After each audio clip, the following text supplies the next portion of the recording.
our Almighty God, Creator of heaven and earth, Father and lover of our soul, you sit on your throne of mercy and rule with your love and faithfulness. You are full of grace. We acknowledge your presence in our lives. Nothing is hidden in your eyes, even our challenges and struggles in life. We come to you with faith.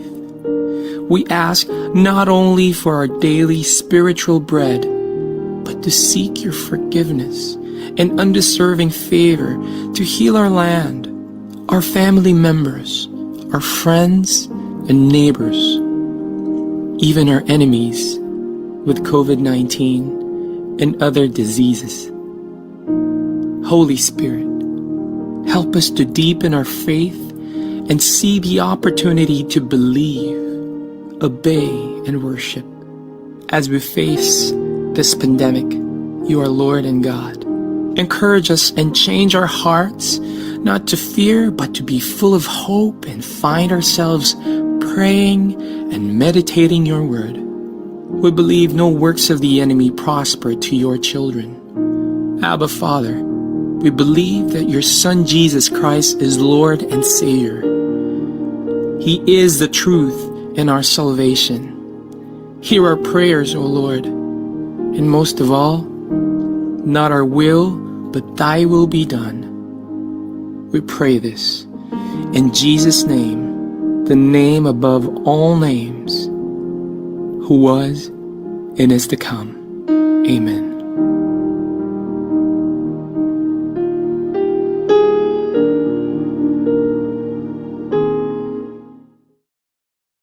Naghahatid saya sa mga Pinoy, mga kanta at programang Tatak Pinoy. Napapanood at napapakinggan kahit saan ka man. Streaming worldwide. In South Manila, this is V81 Radio. Malayo ka man sa iyong pamilya, dito ay hindi ka nag-iisa. Tiyak ito'y iyong hahanap-hanapin, dahil ito ang nagpapasaya sa atin.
Kahit nasaan ka man, ito'y mapapakinggan.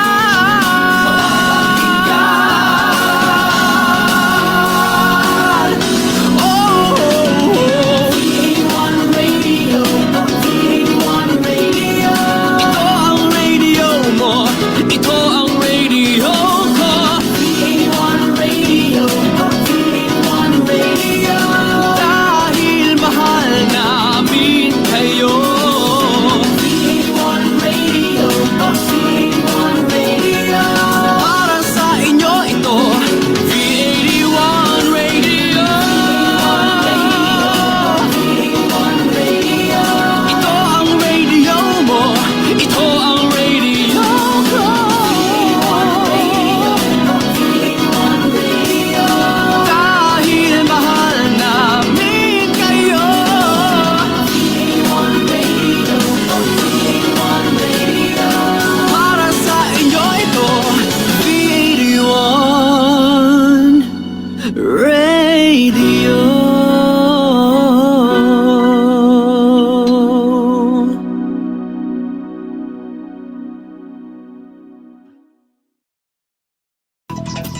The views and opinions expressed in the following program are those of the program anchors and producers and do not necessarily reflect the policies and position of this station.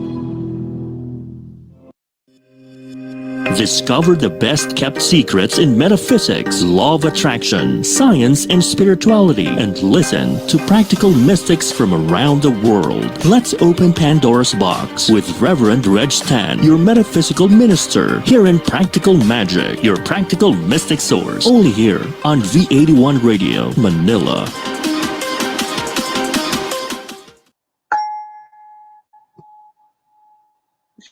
Everyone. I am Reverend Reg, and I'm here again for another episode of Practical Magic, where we talk about metaphysics, science, spirituality, and how we can actually transform ourselves, changing our limited patterns of thinking in such a way that it will empower us for our further growth and expansion. One thing that I want to share with all of you, we've gotten so used to acting and living from our patterns in the past without really coming to the realization that we have a bigger potential to actually fulfill. And I want to share that this week we're actually talking about how I personally was able to overcome my limited patterns of thinking, especially before I came out to my family. And we're also going to talk about important family upbringing and the culture that really affects our life as we become adults. So before we start, I want to invite everyone to simply close your eyes and take a deep breath in and out. Take a deep breath in and out. Take a deep breath in and out. And I want you all to rub both palms vigorously and just give yourself a big hug, because I know that so many of us have been under lockdown and we're all trying to practice social distancing. Something as simple as that can actually help us become more connected to our higher selves. So, aside from that, I want to invite you all to affirm this with me. I love myself for all that I was, all that I am, and all that I want to become. I am worthy because God made me so. I love myself for all that I was, all that I am, and all that I want to become. I am worthy because God made me so. I love myself for all that I was, all that I am, and all that I want to become. I am worthy because God made me so. And feel that lightness in your heart, that inner smile from your heart, and gently open your eyes. All right. Satnam again. So tonight I want to introduce everyone to my colleague in the International Metaphysical Ministry, and she has also guested in my show several times. So I want to share a brief background of her. Reverend Sheila has a compassionate drive to help others. Her mission is to help others release, heal, and evolve. Sharing her own life experience testimony of self healing is her passion. She believes we have the ability to heal and profoundly change. She is a heart activator and knows every heart has an answer. Her intention is to support people in experiencing and embracing deep and profound love for themselves, assisting others on their path for wholeness, and discovering that self love is that power that transforms everything. She is an educator and trainer in energy practices and energy psychology, teaching, changing conscious belief system into empowerment living. She can also help to remove blocks in your energy field, balance and cleanse your chakras, uncover patterns of limited beliefs, help learn techniques for building personal resilience against stress, and help guide you to move forward on your personal spiritual empowerment path. Without further ado, let's welcome Reverend Sheila Village. Thank you. Satnam, Satnam, Reverend. How are you today? Oh, I am awesome. Very well, thank you. Awesome. I'm so excited because we just let this week pass, and I was invited by our colleague, Reverend Tina Brinkley Potts, to be part of her Happy, Healthy, and Whole Summit. And part of that uh, summit was for me to talk about my coming out to the family, or what was my limited belief in the past, especially in terms of my religious upbringing. So I know it wasn't really easy for me to come out. That was 18 years ago. But the amazing thing is, 18 years later, I know a lot of the breaks that I'm experiencing now, especially in my career. I'm able to experience this with a lot ease and grace because I took the time to actually, look into what was blocking me before. So I want to know, Reverend Sheila, what's your take on the LGBTQ community? Because I know there's also a growing number of people who are coming out to their families in the States, and there's actually more LGBTQ communities in your area. Absolutely, absolutely. Well, I absolutely love embracing everybody, but especially the gay people, because it's a label, and a lot of them, are experience a lot of prejudice, and in their workplace, of course, in their home life. And it's sad, is because they're no different than anybody else. And it's just a label. Labels, I don't like labels. Well, it's mostly a label. Yeah. Thank you for sharing that, Reverend Sheila. And honestly, in the past, a couple of years ago, not everybody had that perception where they were tolerant of gay people. In fact, I know that my family, they always made me feel that they were doing their best. But of course, naturally, because they also have to deal with people outside the family who would also talk about issues like this, it wasn't easy for them to actually move past that kind of thinking of the limiting beliefs. So for you, did you have any family member who was part of the LGBTQ community, and how did your family take it? I'm sorry. Can you say that question again? I had a hard time Yeah. hearing. Did you have any family member who was also part of the LGBTQ community, and how did the members of your family react to it? Yes, I did, and I still do. And it wasn't easy for them, and they weren't accepted right away. And matter of fact, my niece, who also lives a gay life, and she's very happy, and I love her to death, and I'm very respectful for her, and I love how she stood in her sacred truth, who she really is. But it was really hard from other family members that was still stuck in the old tradition, still stuck in their old ways. And it was sad because they weren't accepted. She wasn't accepted. Her lifestyle wasn't accepted. I also had a sister that was bisexual, and she passed away in 2008, and that wasn't very well received either. And it was hard for all of us, but mostly for them. And when I look back at it now, it's like they didn't know, my family and a lot of other people didn't realize what they were doing, and they were continuing with those labels of a person. My niece, all right, is very happy, and I'm very proud of her. And I've always known that she was unique. That's the whole key. And she was who she was. And it didn't matter what her sexual orientation or how she lived her life. I still was going to love her. But it was hard. It was hard in the family. It was hard because old beliefs are embedded in you, the old programming, and it was sad, but it was true. And it wasn't just our family. It was many families, but it also not just about being gay. We had a lot of secrets behind our doors. A lot of secrets behind our doors. And the whole key is that you don't tell the secrets behind the doors, because it's shameful. It's shameful. Exactly. It's shameful. And that's the way that they were brought up, and so I have a lot of thought in comments on that one.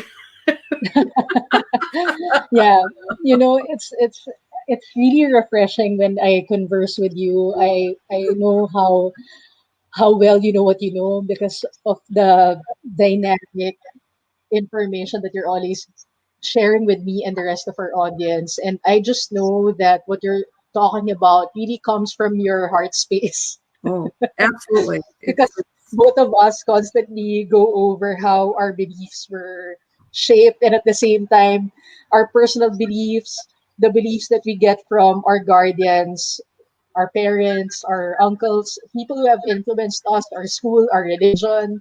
And especially, I want to highlight on what you mentioned about traditions.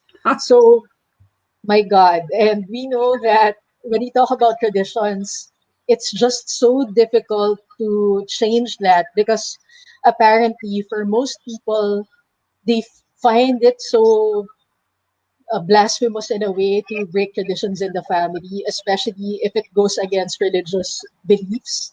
Oh, yes. So please share with us, Reverend Sheila, because I'm sure that our audience is also interested to know what is it about traditions, especially religious beliefs, that actually affect the expansion of a person's life, their Oh, sense of peace, their sense of joy, and their career success. well, I share a lot of my life stories is because it's important for other people to know that they're not alone. And throughout my whole childhood, I lived with tradition and I lived with shame and I lived with a lot of different things. Both of my parents were alcoholics, active alcoholics. And that type of lifestyle was really hard. And we also was very strong Christians. We belonged to a Catholic church. Our family, were church going people, but it was really hard as a child to see this is because in my heart, I knew that there was more to life than what I was living.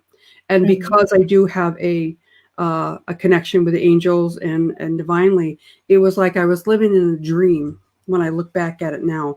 But it wasn't a dream; it was survival. And my childhood was very inbred with traditions. You go to church on Sunday, you don't eat meat on Fridays, and it was the dichotomy for me. Seeing it, my parents would live a certain way and they would act a certain way, a different way. And it's like it didn't make any sense, but they were just following what they were taught, you know. Mhm. And it was sad because as I have grown into the wise woman that I am now, and a very strong belief in my divineness, I understand now how that happened, and I'm Mhm. very grateful for that. Is because I do have that background, right, Yeah. of tradition, and you don't go against tradition. And these are the things that'll happen to you being controlled if you go Yeah. against the traditions, and it's Yeah. like having your own brain and thinking wasn't allowed.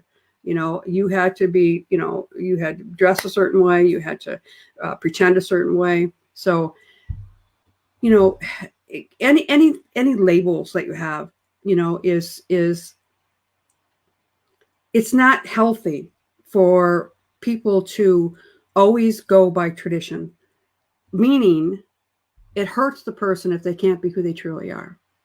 If they have Exactly. if they have people that are trying to control them, and it's really about control. And when you hear that word, it's like, what do you mean? Well, think about it. It is about not breaking the normal routine, because you're going to stand out. You're going to make people look bad, and that's the whole key. Is that you don't want to tell the skeletons behind the door because of the shame involved. And there's so much about it, Reg, that I can go on and on and on about it. But the label of being gay in Mhm. society, you know, Mhm. is not right, and it's not right. But it was taught to them. It was taught, this is the way you do it.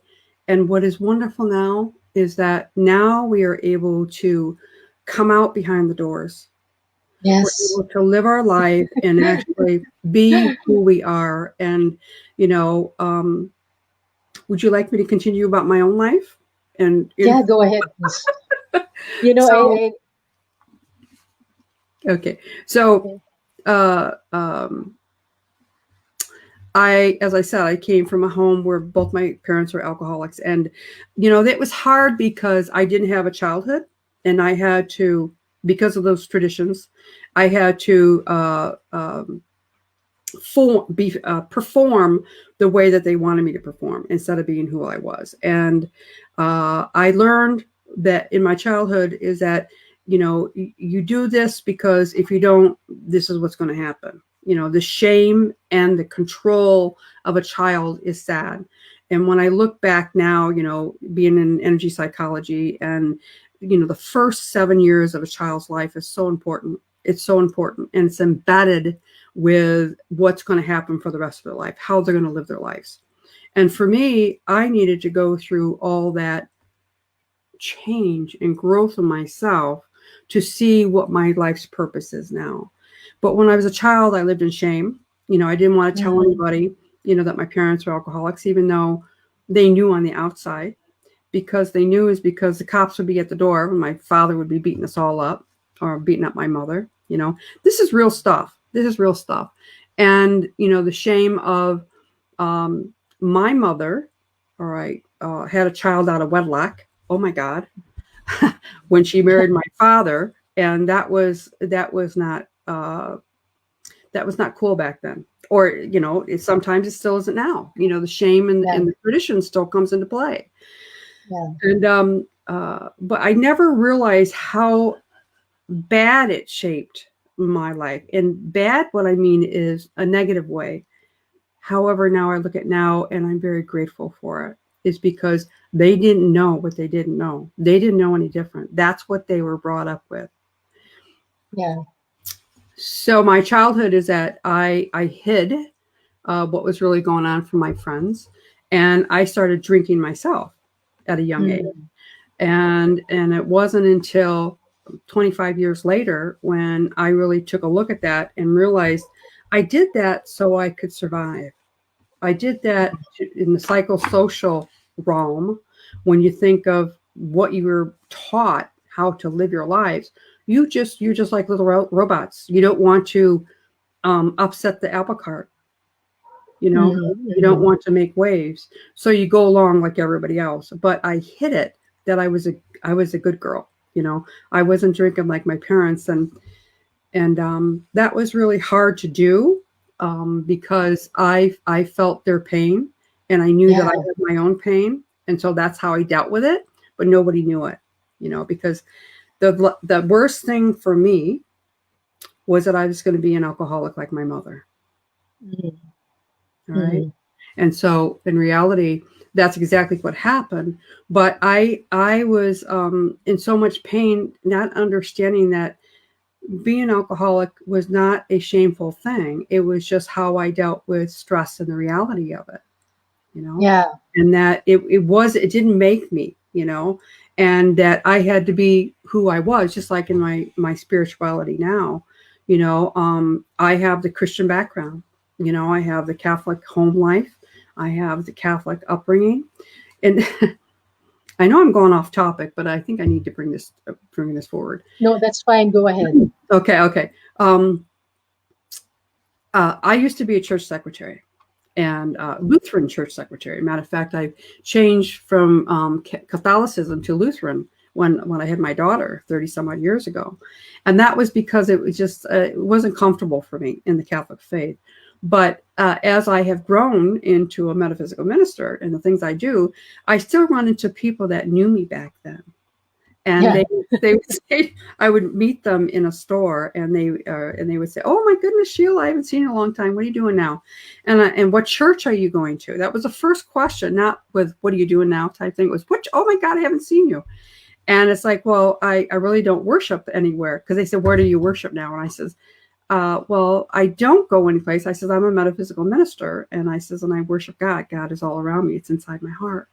I have to go, and they said, "Oh my God, I will pray for you," type thing. And they kind of like, they did one of these things, and they backed away from me, and I said, "Oh, thank you. Please pray for me. I need all the prayers I can get. Don't we all, And it was so funny, but how it was such a terrible thing to be in metaphysics and not in Christianity. It's the brainwashing They don't Yeah. know. They don't know. That's the whole key. And I'm talking like an Italian, but I'm not. What another lifetime it could have been. But I was Irish background. Very. We call it They call it the CIA, Catholic, Irish, and alcoholic. CIA. So, but anyway, what as the years have gone by, I look back at my childhood. I look back at all the traditions. I look back at how I had to behave, or I wasn't going to be accepted. I wasn't going to be loved. And oh my gosh, I'm going to go to hell. That was the biggest. Yes. I was My going to go to gosh. hell. I was going to go to hell. Oh my God. And that was one of the biggest things, is like, oh my God, I don't want to burn in hell. But I knew that wasn't right. I knew in my soul that wasn't right. So I continued, on my evolution to who I am now. But it's very hard for children when they're brought up in that lifestyle, is because it impacts their life for the rest of their life. That if they don't conform and do what their loved ones do, then they're not going to be accepted. They're not going to be loved. Exactly. Exactly. They're not going to be loved. And, God loves everybody, and we're all his children. We're all divine, and we all have our own life's purpose. But childhood trauma, childhood traditions, and traditions are a good thing. Now, they're a very good thing when you think about that. Respect, loyalty, compassion. What's most important is love. It's not about money. It's not about what you do and where you go. It's about love in the true essence. And that's what I reflect on now as a woman, but also a wise woman. What's most important is about love. Mhm. It's not about the things that you do or the things that you have, and it's about love and how you live your life, and it's about compassion. And so my childhood comes into play a lot when I see people that are over medicating, or to deal with the pain that they have inside, is because Yes. they don't feel that they have any other choices. Yes. Thank you for bringing that up, Reverend Sheila. And I love that you talked about medication, because we know that a lot of us, we go through certain limited situations in life, mostly because of our awakening experience, and not necessarily because we're biologically sick. Because we know that if you feel very limited in your thinking and the way you're feeling about certain situations or people in your life, it will have to manifest in your body. But if you learn spiritual tools like forgiveness and energetically releasing people and circumstances in your life that are no longer serving your highest good, that's no longer part of your awakening experience, because we're constantly evolving, then we know that you're going to maintain a happier biochemistry and a healthier physical body. So please share more about uh, what you just mentioned earlier about realizing that people can be in the space where they're over medicating unnecessarily. Oh, absolutely. Well, when I actually got myself in recovery, so fast forward to my childhood, it took over 25 years before I finally did something about myself. And what I learned really astonished me. At first they said it was a disease. Alcoholism was a disease. I always thought it was a weakness.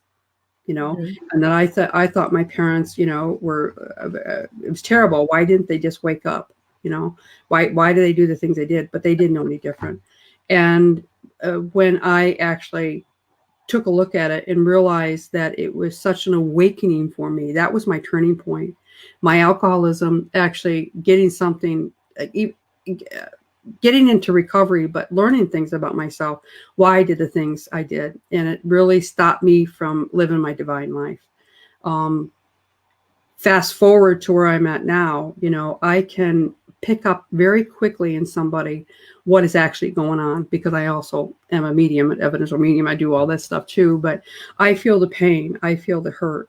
I feel, and I come from the love aspect, and I can pick up on that. And what they do to deal with that pain is just a cover up. It's not really who they are, and it limits you from finding out who you are. Just like they say, and I know that when you start drinking, you stop developing emotionally. All right, at that time, and it's true. It's true that way, you know. So I always say that I grew up in AA, you know, because I didn't know who I was. I didn't know who I was. And, you know, I started in Al-Anon, but it took me 8 years later, you know, for the people that listened to this program before, I did talk about that a little bit. I got in recovery in 85 for Al-Anon because of those things that were not working for me. I was very unhappy. I had no joy. And I knew intuitively that I needed to do something about myself. And I did it because of my children. Is that I seen the pain in their eyes that I had when I looked at my parents. And so I intuitively knew that I had to take action and do something. So as I did take action, and then I started realizing that my parents weren't bad people at all. And they say they're sick people. Not so much sick people, but their thinking, the way that they dealt with life was to pick up alcohol. That's the only way they could survive, because they didn't know how to live in their true essence, who they were. However, what I did learn is, and when I look back at it now, I learned to have compassion. I really did. You know, I learned to love and nurture people unconditionally. And that's the whole key. It has nothing to do with, you know, their belief and what they do. It has to do with just being a human soul and putting the love out there. Thank you for sharing that, Reverend Sheila. And I want to follow up on what you just mentioned, because when you knew that your children were in pain and you know you had to do something about it, we both know that when one decides to actually go through a personal growth journey, you begin changing beliefs which are no longer serving your expansion. And normally, people who are close to us may not resonate with the change that's happening. And because you were married, how did your husband take it? Not good. Not good. He was my drinking partner. All right. And the only thing that really was, and the only thing that we really had in common was drinking and working. We were both workaholics. You know, we didn't have a relationship. I mean, an intimate relationship. What I mean by a oneness with God. And I always knew that we got married because that's what you did. Back in the 70s, that's what you did. And I married to get out of the house. All of us did. All of us did. Get out of the house, get out of the environment. But I didn't know that wherever I was going, there I was. I took all my behaviors. Hold on a second. Excuse me. I took all my behaviors and my life issues with me. All right, in the relationship. And when God was speaking with me, and when I finally decided to do something, is when I knew that alcoholism was a generational disease, meaning my children were going to have probably the same problems, is because this is all they learned. All right. I was an example for them. And so I needed to take action. And it was hard for my ex-husband, is because he wanted it. He didn't want anything to change, you know, and I knew that there was more to my life and who God really made me, and that the things that how we were living was limiting me.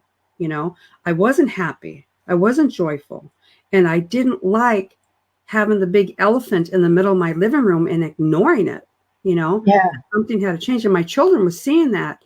Just like when I seen in my parents, they would do one thing and say the other. You know, don't smoke. They're sitting there smoking. Don't drink, and they're drinking. It's like, that doesn't make any sense. So I had to take the action. And when I took the action is when I started really opening my eyes to a lot of things.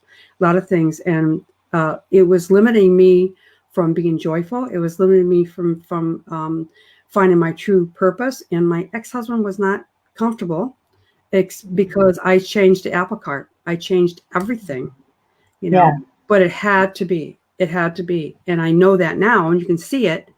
And I always say, take the wisdom that you learned and use that for your future. Thank you for sharing that, Reverend Sheila. And now that we're on the subject of transformation, and we know that it's it's like you're in this space where there's so much inertia. You're wanting to really change and move forward, and then our loved ones can actually hold us back from our expansion. It can happen a lot, so many times. I've seen a lot of people where they take the first step towards the direction of change, but they're not really able to take the next steps forward because their loved ones are holding them back. And we'll talk more about it later. For now, we'll take a short commercial break. We'll be back shortly. This is Practical Magic, your practical mystic source. Only here on V81 Radio, Manila. Connected ka na ba para laging updated sa mga bagong shows, promos, trending news, viral videos, events, o patok na OPM hits? Just follow us on Facebook at V81 Radio Manila. Simple lang, itype lang ang letter V81 Radio Manila. O, di ba madali lang? Kaya i-like at i-follow na.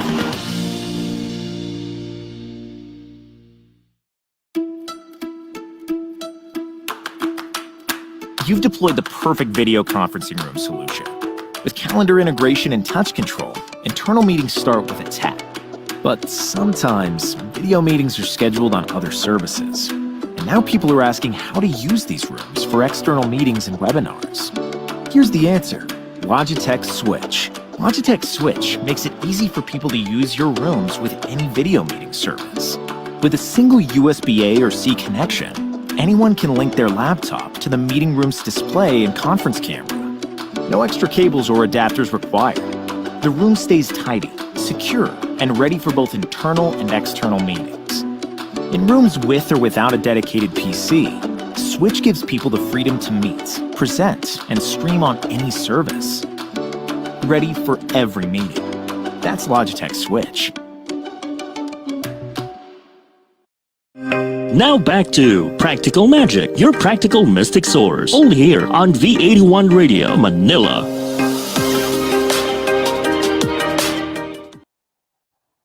Satam, everyone. I'm back again for Practical Magic. I'm your host, Reverend Reg, and right now we're talking about transforming our lives and making sure that we're taking all the steps necessary to move forward, even if sometimes our loved ones, our closest friends, or family members are not in alignment with our decision to move forward, because it will help us expand and grow, and at the same time increase our inner peace and our sense of well-being and joy. So back to you, Reverend Sheila. Let's talk about your resolve to actually move forward, because we both know that our loved ones, as much as they inspire us, if they're not ready for your decision to change your life, it can be a concern. Absolutely. It's very much a big concern. But you've got to realize that if you don't change, things can get worse. And it did get worse with me. It got very worse. And that's why I giggle. A lot of people ask, how come you stayed so long? And a lot of times it was because I didn't have any choice. Because I wasn't ready. I had too much fear. I had too much pain. And I wasn't strong enough yet. So I had to deal with all those things. Why I was in the relationship in the first place. Why I was so unfulfilled inside, and I had to deal with my pain before I could leave, and it was fear. It was fear, security. And a lot of people do that. They don't change or they don't come out of denial who they really are because of fear and because of tradition and because of what will happen. They won't be accepted and loved. Yes. Thank you for sharing that, Reverend Sheila. And I want to go back to what you said, especially about security. Especially when people talk about the subject of financial security, it's something that most people are not able to move forward and transform their lives, because let's face it, it's one of the basic things we're all dealing with to be financially secure, and a lot of people are held back if they're not financially secure, and then they're going to transform their lives, especially if that means transforming your life by yourself without the support of your partner. So Yeah. did your transformation include that you will also have to fend for yourself, because naturally you were here, I'm sure you were paying for personal development courses, and it may not be a priority for your partner back then, and you didn't probably understand why you were paying for those courses. Oh no. He did not like me evolving, changing. He was threatened by it. You know, as I said, it wasn't a healthy relationship, and I knew that. But I stayed because I had no choice, and I wasn't ready. My metaphysical background happened many years before. Learning in books. In when you're in AA, you have different readings that you do. A lot of spiritual books, a lot of spiritual leaders. One of my best leaders was Wayne Dyer and Marianne Williamson, who were also came from recovery programs too, about the spiritual part, about the metaphysical part. And so, with my husband was very threatened by that, by education, you know, because he wasn't going to be able to control me anymore. So he did not like my books. He did not like me reading. He did not like me changing, and that's when things really got ugly and abusive. And that's why I couldn't leave. I had no way of leaving, you know. And I was a good traditional Catholic wife. You know, I married because this is what you do, and you stay in the marriage no matter what. But I was so unhappy, and I knew I had to get out, but I had no way of doing it. So that's why it took so many years. I had to grow.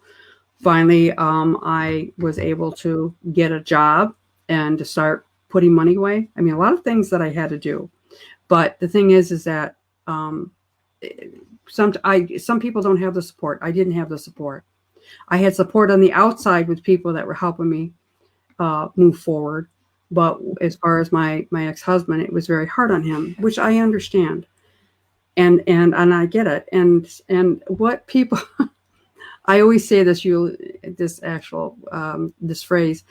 Many years I was growing and I was changing. I was seeing things about myself, but I had so much compassion for him and love for him as a human. You know, maybe not so much as far as the relationship, as far as the bonding between a husband and wife, but I had so much compassion for him that I stayed. And I would get right to the part where I was going to leave, and then something would happen, and then I would go back. And I call that going 2 steps forward, 1 step back. But also my friends used to talk about, you know, you have a horse and he's dead, and you beat him up and you buried him. And then all of a sudden you unbury him, and then you beat him up some more, and then you bury him again. And it was really about me. It was about me. I didn't know how to grow and go forward. And what I was doing was I was doing the same thing over and over again. So I had to face my fears. And the fears is the biggest thing. And when you start to open up the avenue of education, you can't go back because it's in your brain. But it's also a thing that God was showing you need to move forward. And those are the gifts that you get. And also the realization that there's more to life out there. Yeah. But you have to do it. You have to take the responsibility in doing it, because you're not going to change. You're not going to be happy. And those limiting beliefs keeps you stuck. Your traditions, your beliefs, and your fears of moving forward keeps you stuck. Thank you for sharing that, Reverend Sheila. I love that you talked about being happy. Apparently, so many people feel that happiness is a luxury. And a lot of people don't feel worthy of happiness. And we both know that if you really want to live a life that means fulfillment on the spiritual and the material level, you have to be a happy human being. So, can you please talk more about our spiritual heritage of being happy? Because apparently, a lot of people think that it's not part of our spiritual life to be happy. Oh my God, it is so happy. And I think about going back as a child.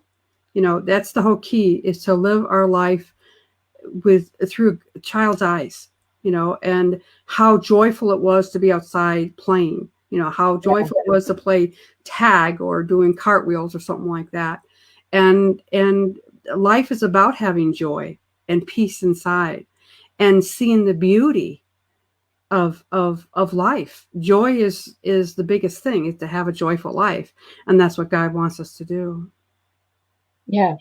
Thank you for sharing that, Reverend Sheila. Especially, we know that we're all allowed to be enlightened and to awaken, even if that means being joyful, because most of us have been programmed that it's only through suffering that we can be enlightened. Now, What's your take on it? well, that's where we go back to, you stay stuck in something because that's the way it is, and you should have joy. Why don't you put a smile on your face? Well, if you're not happy, how can you put a smile on your face? If you're not happy with your life situation, how can you? It's like it's hiding behind the mask, and I call it hiding behind the mask. Right? When they always say you got to put a joyful smile on your face, pretend that you're happy. And that's not really what God wants you to do. And it's the peace inside that you have from your divineness, who you really are. Yeah. Thank you for sharing that. Especially, one of the things that I want to share with everyone, when we want to demonstrate certain things in our lives, especially about having a partner, for example, most people think that you're going to have to go through Tinder or other dating apps before you meet someone. But we know that although something like that might actually come along the process, but the most important thing is the inner work that needs to be done. So please tell us, Reverend Sheila, what we mean as healers by inner work, because for some people, this is actually a new concept.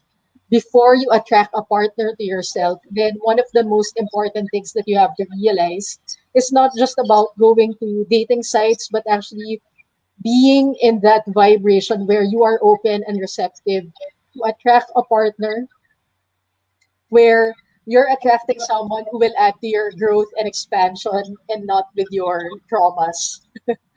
Oh yeah. Well, that's about being a healthy person, and first you have to find out who you are first. And a lot of people don't know who they are, is because they've lived behind the mask. They've lived behind other people's expectations. And that's when I started talking about when I got into recovery, I finally started to grow up.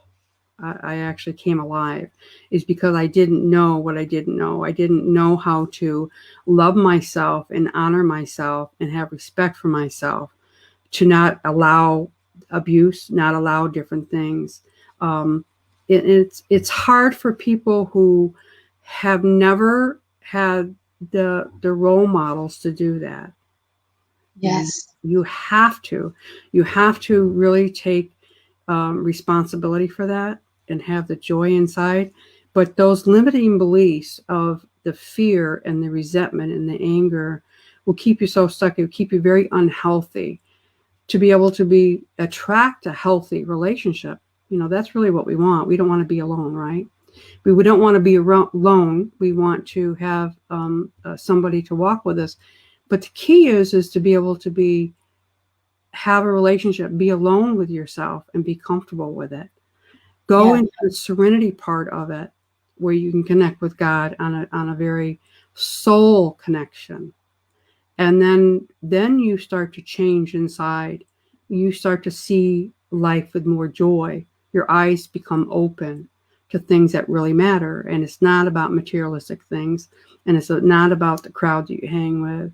It's about being comfortable in your own skin. Thank you for sharing that.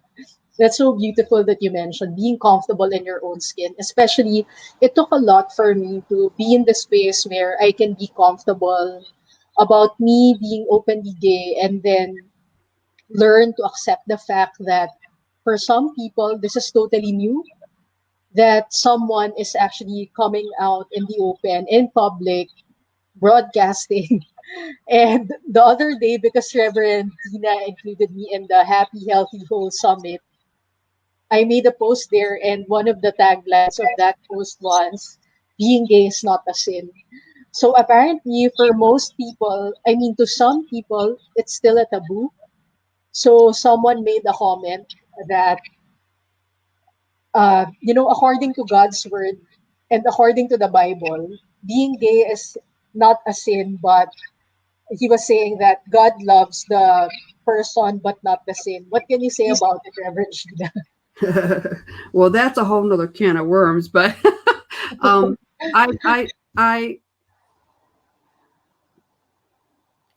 I don't think we are sinners, because I don't really think a lot of things are sinful. In other words, it is about the duality of right and wrong, good and bad type thing. But that's how we in society have to look at it. And it's about your choices. It's not about, sinful deeds, and it's how you relate as a person. All right. So how do you go and steal from your neighbor? All right. Do you say lies, to make yourself look good? All these things that, they don't want us to do. Are you loving, love your neighbor as yourself? If you can't love yourself, how can you love your neighbor? And when you go back to the Bible, as far as the 10 Commandments, honor your parents, and that's pretty hard when you have these inner turmoil inside of being accepted, that if you don't do these things, you won't be accepted. And that's where the fear comes back into play. So sin is, it is a man-made word, but I don't believe it is about, being a bad person. I think it has to do with your choices that you make as a person. And that's what differentiate between sin and understanding your choices. But that's how the Bible's talked about. It's more of a control, and wonderful, wonderful things in the Bible, and it's about love, and it's about Jesus, and about, his love. And also, in the Old Testament, before Jesus even came, it's about love your neighbor as yourself. And a lot of people forget that all the other things come into play. All the other, materialistic things, and the mask and the cover up, instead of going inside and loving yourself first. Yes.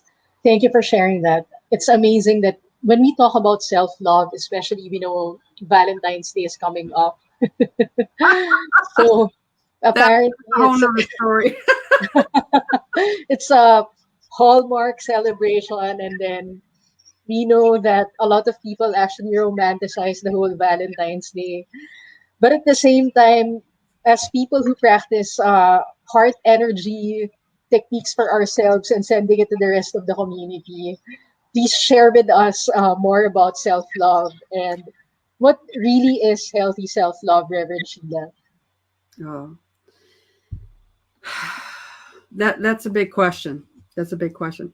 Self-love is understanding that some things have to change, and you have to do it.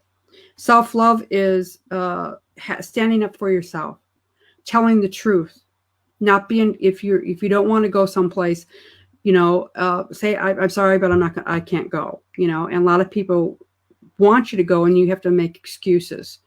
Is that really self-love? I don't believe so. Self-love is more of understanding what you need to do to take care of yourself, and then doing it.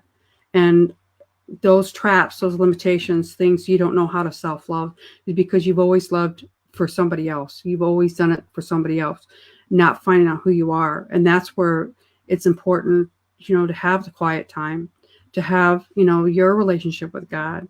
Go within and ask for the wisdom, because the divineness is inside. Self-love is so important. And once you tap into that divineness with God, you start to feel the love inside your soul as God loved you.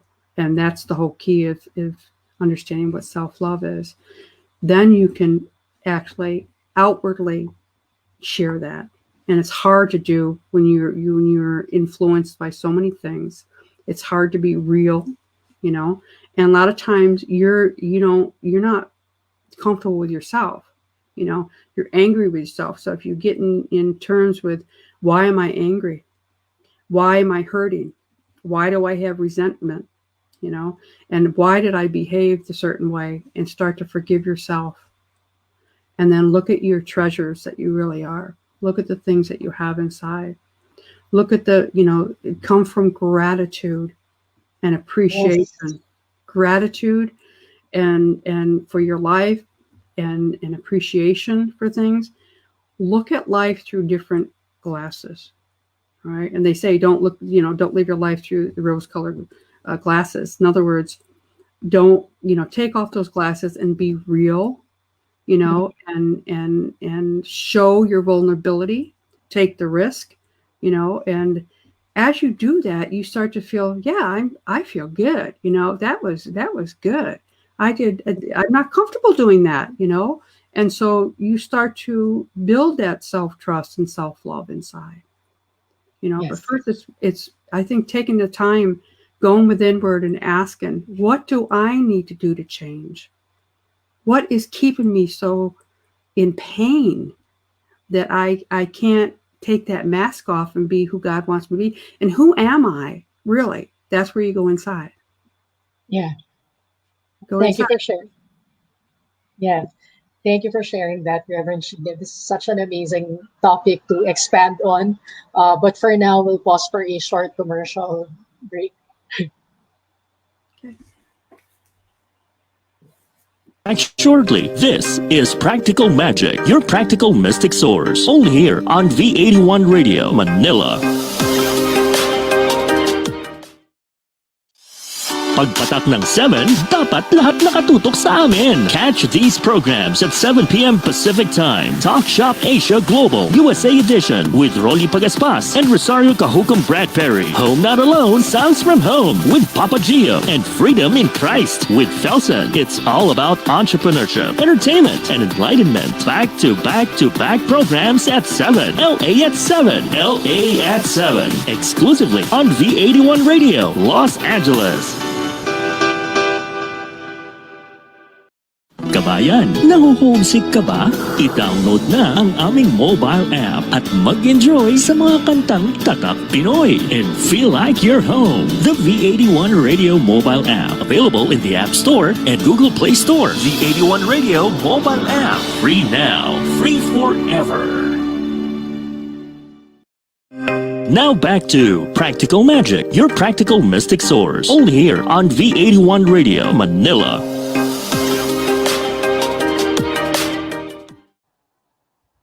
Hello, everyone. I am Reverend Reg, and we're talking about self-love here in Practical Magic, especially Valentine's Day is coming up, and a lot of us have plenty of things in our heads when it comes to self-love. But I'm now talking to Reverend Sheila, and I want to ask her what's her take on self-love, and when is self-love too much, and when is it just enough?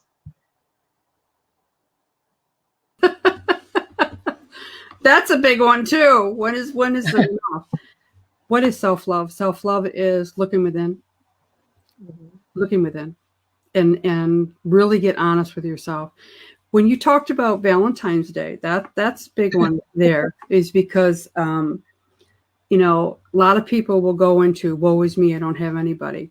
That's the pain that they have inside, that they're alone. And so self-love is that you have to build your own self-love. You have to go deep within inside and really ask those questions. Why aren't I happy? What do I need to do to change? How can I come from love and not come from pain? And Valentine's Day is that if I don't have a lover, or if I don't get the flowers, if I don't get the chocolate, oh my God, I'm not loved. Well, that's great for people that want to express that, but really Valentine's Day should be every day, shouldn't it? Shouldn't you feel love every single day for everybody, but especially for yourself, So self-love is a big one. How do you do it? You do it one day at a time. It's just like how do you eat an elephant? One bite at a time. And it's the growing self-love. It's the pain that you have inside can change if you go with inside and look within. Look at the things that doesn't make you happy anymore. Self-love Yeah. is very, it's easy to find, but it's a lot of work to do. And a lot of people say, how can you say that? Well, you know, you don't understand where I've been or whatever. Well, I do understand. It's because I've been there. I've been through the pain. So self-love is about changing things that you don't like about yourself and really, you know, honoring who you really are. Honor Yeah. that person inside that God has made you so incredibly unique, so incredibly loving. And it's when you face the fear and you go through it, that is a triumph as a person. And that builds your self-esteem inside. It builds your trust that I can rely on myself. And the key is going within, because God is within inside. Do the work, and you will Yes. start to feel the self-love inside. Thank you for sharing that, Reverend Sheila. And you talked about self-esteem. And apparently, self-esteem for most people is actually a jargon. Can you please expand more on it? Is HR good? What, higher self? Is You mentioned about self-esteem, and for a lot of our viewers, self-esteem is a foreign concept. oh, absolutely. Is because they've lived their life for other people. They haven't gone within and find out what makes them happy. All right. Yes. And self-esteem and self-confidence is standing in your sacred truth. You know, standing behind, I'm not comfortable doing that. Having a voice, take a look at why don't you have a voice? You know, and it's really, they're stuck. They're stuck in their old beliefs and old behaviors that limit them from moving forward. And they use excuses, and they're obstacles in their life. They use excuses to stay stuck is because it's the fear. They're afraid of moving forward because then they're not going to be loved. And the key is that you can never not be loved. God is so impotent. He's so important, and he's always there for you. And I say he, you know, because it's not a he or a she, but, you know, we're understanding of Jesus as a man. But it's really the entity of love is who we really are, whether it's male or female. It has no gender, but we have to put gender on it. So self-love is very important. If you don't have self-esteem, as far as self-confidence, it's hard to self-love yourself, is because you don't know who you are. Yes, of course. And we know that in terms of defining ourselves, most people refer to the true version of yourself as someone they have seen as far as patterns are concerned. When people talk about true selves, they think this is the version of ourselves that they met many years ago. But what most people don't understand is that whether we like it or not, we're constantly going to evolve. So since it's something that's natural to us to evolve continuously, people say that if they don't recognize you anymore for the changes that they're seeing in you now, then they feel that you're somewhat an imposter because that's not the version of yourself that they met many years ago. What's your take on it? Well, they're still staying with their own limiting beliefs. And for me, you know, I thank God I'm not the person I was before. And I take that as a big compliment now when people meet me that they haven't seen me for years, and they see that I'm not selfish and self-centered anymore, you know, and I really come from compassion by the things that I say and the things that I do. Self-love is that's where they see that I have changed. I'm not that person. And that gives me, that's where the gratitude comes in. A lot of people, they don't relate to you anymore. And sometimes you have to move on when you don't relate to those people, is because that's not where you're at anymore. And that kind of shows your self-confidence where you move forward and started to stand in your own power. You stand in your own love. People that knew you before, they don't understand the things that you do. And that's okay. And they don't have to.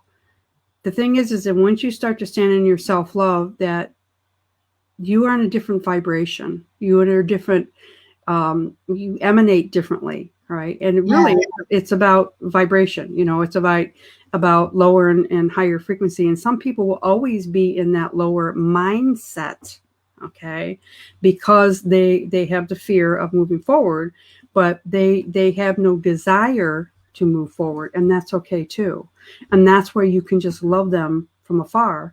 And we always call that detached with love. The people that do not want to change or do not accept you, or think that you should be doing different.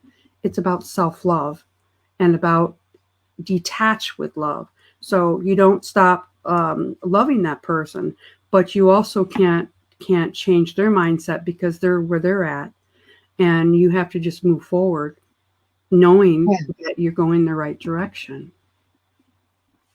Thank you for sharing, Reverend Sheila. And when I went to University of Metaphysics, I found out for myself that living your truest version of yourself actually means bringing out your full potential and not just staying stuck in your patterns. And going to the stretch of your full potential is actually quite a task. And we know it takes a lot of courage to get into the space where you're really wanting to be at your highest and best. Yes. And please share with us, Reverend Sheila, how you were able to actually take the necessary steps to move closer to that version of yourself where right now you're enjoying the more empowered version of you and someone who's able to do a lot for the rest of the community. I went inside and I asked for guidance. I asked to show me the way.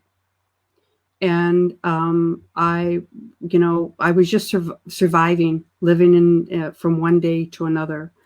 But I actually looked at the fear, and I had to walk through the fear. I had to walk through it. I had to go through it to find the other side. And I, as you know, and I've shared before, that it took many years to get here.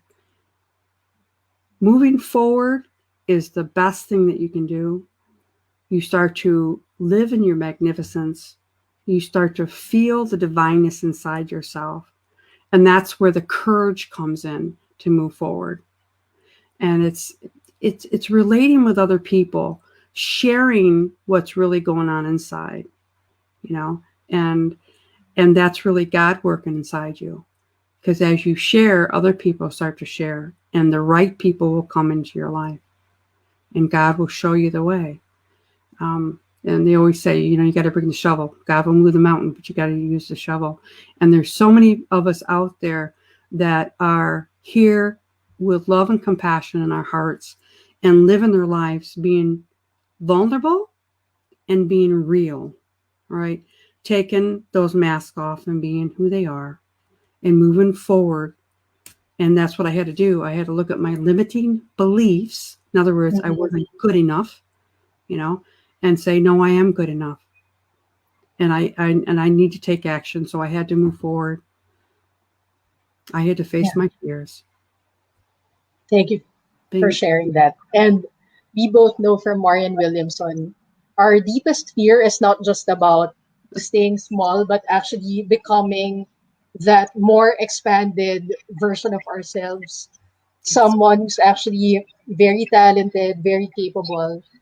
And why do you think is it so difficult for a lot of people to accept the fact that there's more to them than what they're experiencing now? Because then they're going to lose the love of their loved ones. They're not going to be loved. That's the fear. That if they step out of their role that they're supposed to play, okay, that they're not going to be loved anymore. That's the biggest fear. And what happens is when you do step out of that role and you become who you are, then you really get the love from them. When they start to wake up, or other people, you get the love. And sometimes you can't go to them. You can't get the love from them. You have to move forward. You have to live your life. And no matter what, and that's the hard part. It's the fear of losing the love of the people that you love the most. Yes. I want to share, Reverend Sheila, what you just mentioned, because earlier, a friend of mine, a good friend of mine, sent me a message, and she was going to and fro whether or not to move to a new place. And I know that a lot of what my friend was feeling was coming from that place of uh, staying where she has to be in balance and harmony with the people she's with. And I'm sharing it anonymously. I'm not telling the name because it's just something that a lot of us had to deal with. I myself had to deal with that when I had to leave the family home, and at the same time be in the space deciding for myself I'm going to leave because I believe I have enough creativity in me to pursue the things that I love to do. And it wasn't easy actually. And especially we talked about tradition earlier. One of the things that I had to deal with, Filipino children are expected to stay in the family home. At least a lot of parents expect their kids to stay in the family home and then take over whatever traditions they have in the family. And for me, I just really had to follow my heart. And a lot of people think that when you follow your heart and that you are joyful, you're being selfish. It's another big one. That's a real big one. It's not about being selfish. It's about having self-love and realizing that they're just doing what they always did, and they live in fear because they're losing control. And it's like that's a big one. That's a big one. It's a really big one. Traditions are very important. Yes, they are. But it's time to stand in who you really are, the child that God had made you. And sometimes it's hard decisions to move forward. The key is that you never lose that love ever. God is Yes. always there, always. Thank you. Thank you for sharing that, Reverend Sheila. And I know that you have a lot of activities coming up. I learned so much tonight, as I always do with our past interviews. And I loved how you openly talked about the things that was difficult for you to overcome many years ago. I didn't know about your alcoholic background, and that was amazing to hear, honestly, because I keep telling everyone, when we talk about things that are uncomfortable during the show, it's actually just realizing where is the baseline of the person, where are they coming from, what did they have to overcome, because whatever limitation that you perceive to have right now in your own life, when you begin to realize that other people are able to move mountains, and like what you mentioned earlier, you have to use the shovel as you move mountains, you have to do the work, you have to do Absolutely. your part. You have to. And You've got to take responsibility for yourself. yes. I think one of the most amazing things that you mentioned earlier, although it's cliche, as most people would say it, you have to do it one day at a time. A lot of people fear change because they don't have the patience to go deal with things one day at a time. That's, And I know that it takes a lot of determination and perseverance, willpower to make it happen. What else do you want to add to that, Reverend Shiga, as a person who goes through that process of dealing with things one day at a time? what I say is to look at yourself like a rose, all right? Not like an onion. They talk about the layers of the onion, that you have to peel the layers of the onion to move forward. And it does take time, Yeah. to deal with all those wounds and those beliefs that you've had. But I say, look at yourself as a rose. Look at yourself as a divine vessel used by God that is beautiful. And that rose sometimes has those burnt petals, especially when we talk about Valentine's Day, right? Yeah. About roses and stuff like that. But it's like it takes time. The roses takes a little bit of time to get bruised, but all you do is just take off that layer. Take off that layer, and deep down inside, it's wonderful, wonderful scent that's inside. But a lot of people do not want to take the time; they want it yesterday, and sometimes it doesn't happen that way. It's part of your evolution, What is great now with this COVID and this whole shift of consciousness, meaning people are starting to become awakened to who they really are, and they're being forced to take the time to go within, to explore things that make them happy and do not make them happy. Yes, it's taken time. Look how much time it's taken this whole year since COVID has been here. And look at all the changes that people have done. And we are not at the same mindset that we were back a year ago. The fear and stuff like that. We've realized that we can get through it. We have gotten through it. We've gotten stronger. And look at what we're doing now, just with the media, being able to, and not the media, but the actual social technology that we can. And I like to say something. They talk about social distancing. I like to call it physical distancing, not social distancing, because we are so connected. We can be connected globally, and we have been. Those are the things that are happening, and it didn't happen overnight. Look at it, what is how we have all evolved. So it does take time. It is one day at a time, unfortunately. But sometimes you have that aha moment that you hit up across the head, and then you finally are awakened. You finally realize, I do not have to live this way anymore. I can do differently. And once you put that type of vibrational thought out there into the consciousness field, that's when you wake up. That's then when things move forward. That's when things really move forward, and you can make a better life for yourself and be more joyful. And then you really start to have that self-confidence and feel the love that you have inside and realize that it was God. Yes, thank you for sharing that, Reverend Sheila. Especially you talked about self-confidence, and we know that, in my country, for example, I see a lot of talented, hardworking, dedicated people. But a lot of us are actually afraid to step into the spotlight for fear of being called arrogant. Yes. And selfish.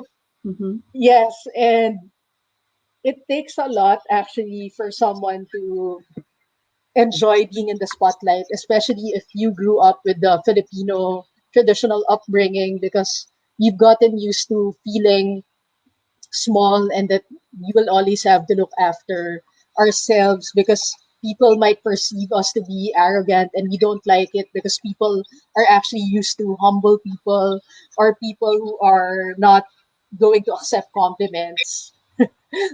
Please talk about it more and why it's important to learn how to receive compliments graciously.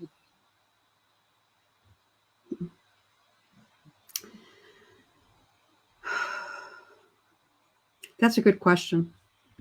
That's a good question. It's important is because you're important. It's important is because you're here for a reason. And being who you really are isn't being selfish. It's about self-love. And when you feel that you can't move forward, ask the reasons why. Ask the reasons why, and then take a look at it. That's where you go deep inside. That's where God comes back into play. And the questions you ask are very deep, but they can be very simple. If we stop, just stop what you're doing and really take a look at your life. And it's not being selfish when you look inside. Yes, it's hard because the cultures, how you look and how you act. Just like, I'm going to relate it back to wearing makeup and not wearing makeup and having your hair a certain way and stuff like that. And people that know me, when I'm not on camera, I'm very raw. I'm very real. I don't wear makeup. Years ago, though, is that you had to look a certain part, or, oh my God, you can't be seen outside, without any makeup on. But when people have expectations about you, it's like you have expectations is because they have expectations. But your expectations should be really about you going inside, taking a look at that. And when we talk about the layers of the onion or the roses, all right, I want to go back to that, is because those are the things that no longer serve you.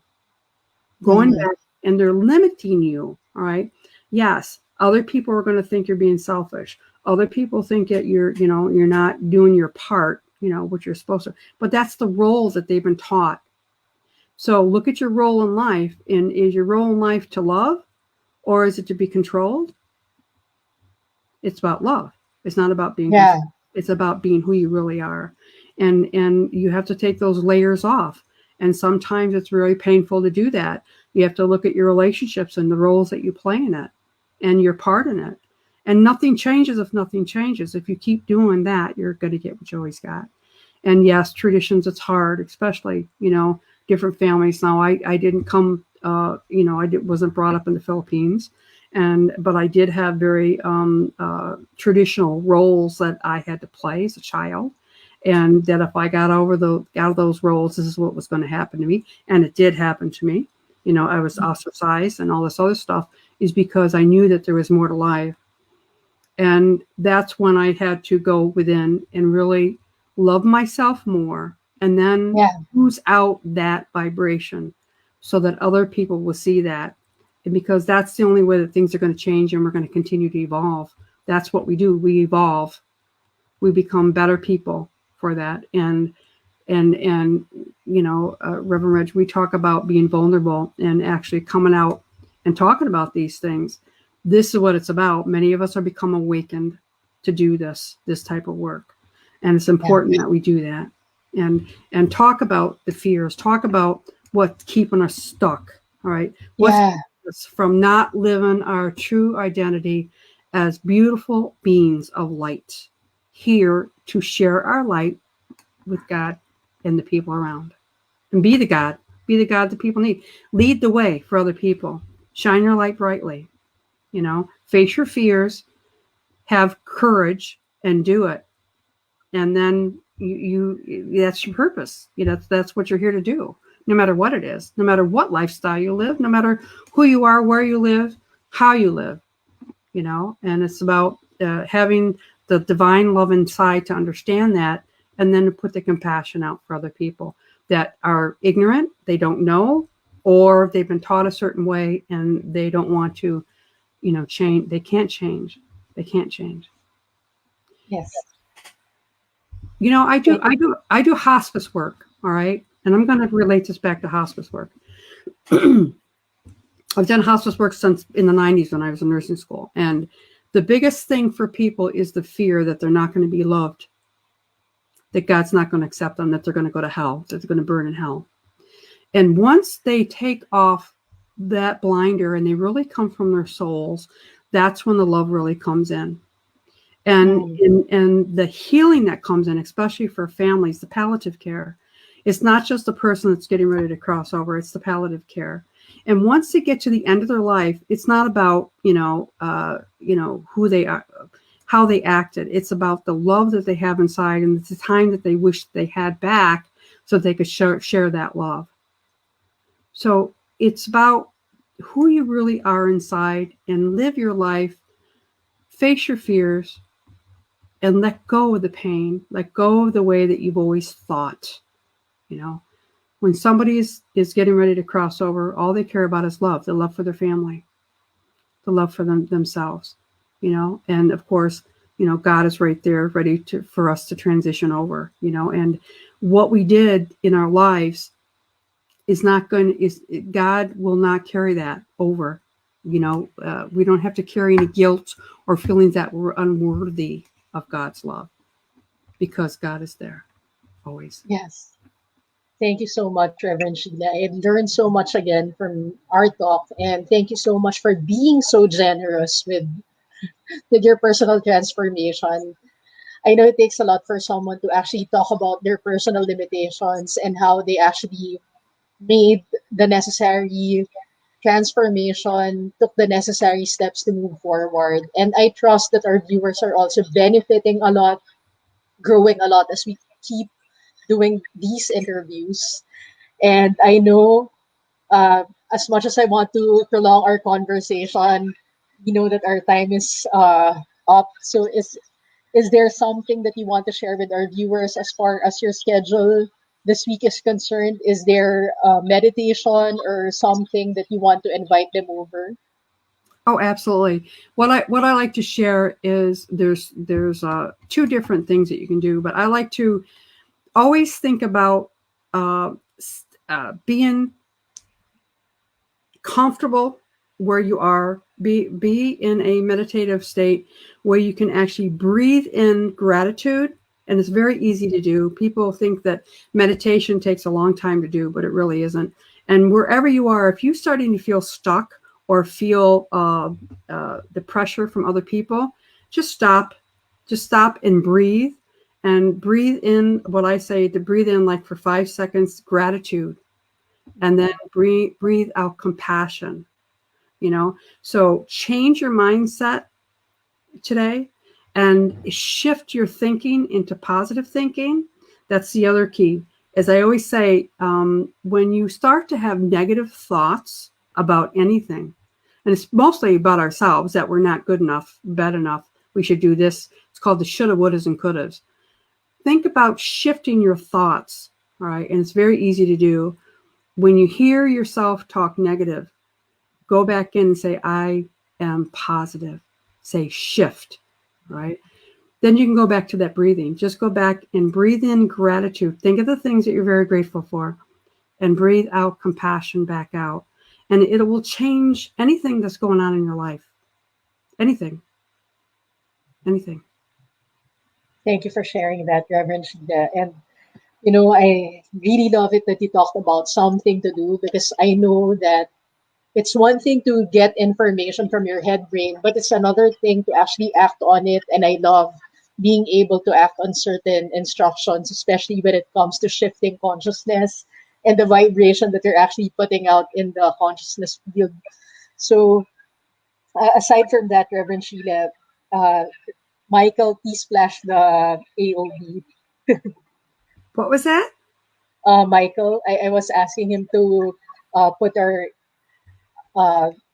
announcement on board. Oh, there you go. Some. Yeah. Yeah. I want to thank Unity Philippines Spiritual Center, Reverend Florence Monzon, Milo Bondoc, for being one of the first few people to support me and the show. And next one, please.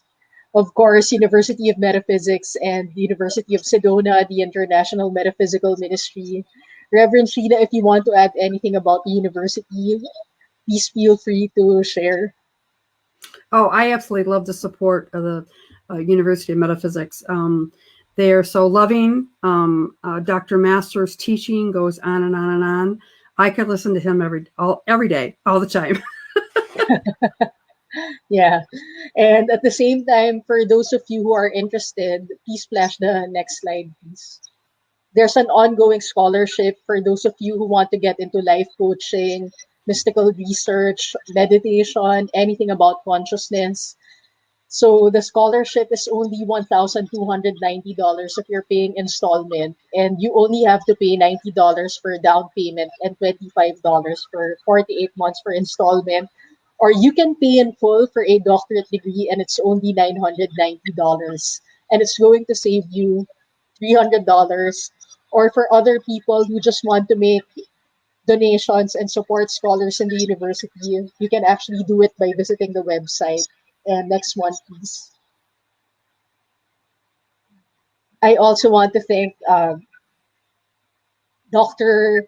Anita Caprice, Dr. Diana Bihuni, Dr. Cindy Palos, Dr. Yolanda Dukes, and at the same time, Jennifer Hill, my brother Anthony Benton Brown, Andrew Whitburn, Reverend Adam Hayden, Dr. Stephen J. Cosmina, and Tene Cosmina, Dr. Kathleen Riley, my good friend Reverend Tina Brinkley Potts, and of course, last but not the least, next one, please.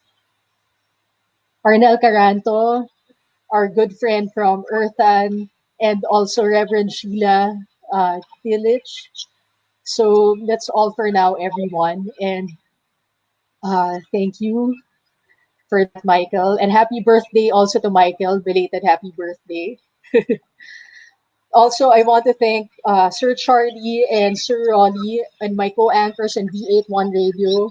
So, to our viewers, there are so many shows that you can actually watch in V81 Radio, and there's actually V81 Radio TV. So, stay tuned for many exciting updates. I know, Reverend Sheila, we talked about so many things already, but what's the one practical magic tip that you want to leave with me and the rest of our viewers as we conclude the show? Breathe. Awesome. Just breathe. Yes. Yeah, fantastic. So we're actually going to do it and say a little prayer before we leave, especially it's the start of the week here for most of us. All right, so please close your eyes and take a deep breath in and out. And together, let's affirm the light of God surrounds us, the love of God enfolds us, the power of God protects us, the presence of God watches over us. Wherever we are, God is and all is well. Satnam, everyone. I am Reverend Reg, and I trust that you are all able to benefit from the amazing suggestions and sharing of Reverend Sheila Tillich. And I particularly like about doing the inhaling gratitude and exhaling compassion for ourselves and reaching out in compassion to others who are trying to understand our journey and doing the best they can to contribute to our growth, whether they are conscious of it or not. And remember to change our lives. It's you who's going to make the difference because you are the magic you've been waiting for. Amen. Amen. Satam, everyone, and have fun. Consistently delivering the very best in metaphysics. Here in Practical Magic, your practical mystic source. Till next time, only here on V81 Radio, Manila.